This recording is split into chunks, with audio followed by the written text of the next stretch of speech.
अश्वघोष ने बौद्ध साहित्य और दर्शन को समृद्ध करने में एक बहुमुखी और गहन योगदान दिया। उन्होंने केवल धार्मिक सिद्धांतों का ही प्रतिपादन नहीं किया, बल्कि साहित्य और कला के माध्यम से बौद्ध धर्म को जनसामान्य तक पहुंचाने का मार्ग भी प्रशस्त किया।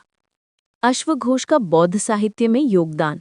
अश्वघोष की मुख्य रचनाओं और उनके महत्व को समझने के लिए आप निम्न तालिका देख सकते हैं। रचना, विषय या स्वरूप, महत्व या विशेषता। बुद्ध चरितम महाकाव्य, भगवान बुद्ध का जीवन चरित, भगवान बुद्ध का संपूर्ण जीवन प्रसंग, संस्कृत में रचित पहला महाकाव्य। सौंदरानंद काव्यम महाकाव्य, बुद्ध के सौतेले भाई नंद के जीवन परिवर्तन की कथा।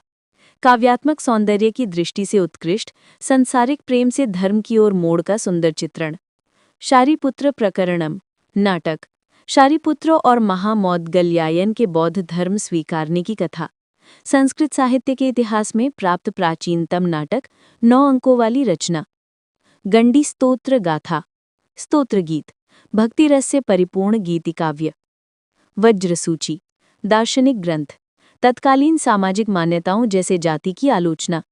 महायान श्रद्धोत्पाद शास्त्र, दार्शनिक ग्रंथ, महायान बौद्ध धर्म के सिद्धांतों का व्यवस्थित विवेचन।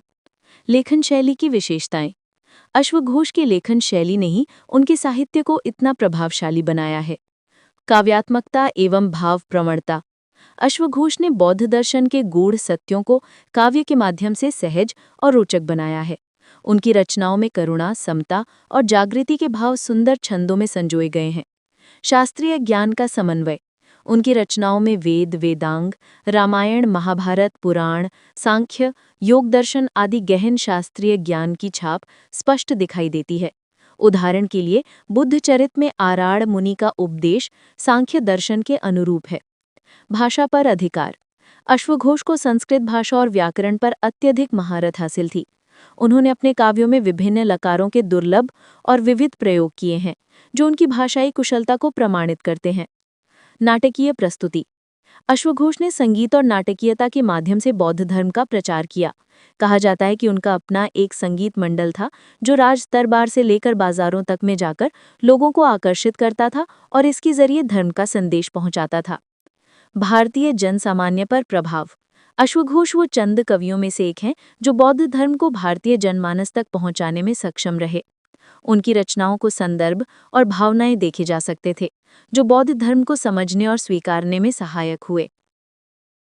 बुद्धचरितम संस्कृत साहित्य का एक अत्यंत महत्वपूर्ण महाकाव्य है, जिसकी रचना महाकवि अश्वघोष ने लगभग दूसरी शताब्दी में की थी। ये ग्रंथ भगवान गौतम बुद्ध के संपूर्ण जीवन चरित को काव्य के रूप में प्रस्तुत करता है। निम्नलिखित तालिका इस महाकाव्य के मुख्य पहलुओं को सारगर्भित रूप में प्रस्तुत करती है। पहलू, विवरण। रचनाकार महाकवि अश्वघोष। रचनाकाल दूसरी शताब्दी। भाषा संस्कृत। कुल सर्ग 28 मूल रूप से। उपलब्धता मूल संस्कृत में केवल पहले 14 सर्गों का कुछ अंश।